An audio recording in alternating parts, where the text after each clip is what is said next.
د عقیدې مسأله هغه انسان چې د الله جل جلاله له یاده غافل وي او یوازې د دغه فانی دنیا ژوند یې د خپل ځان مقصد ګرځولی وي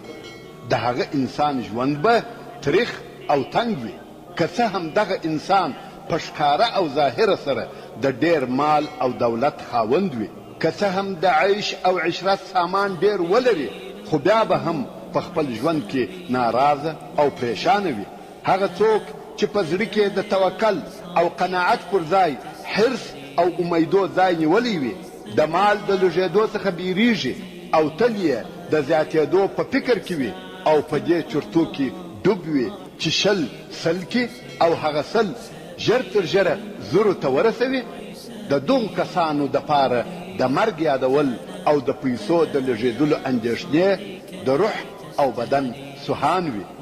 واقعي کیسې او ثابته تجربې دا شاهدي ادا کوي چې په دې دنیا کې قلبي سکون او حقیقي اطمینان بېله د الله جل جلاله له ذکره او یاده په بل شي کې نسي حاصلې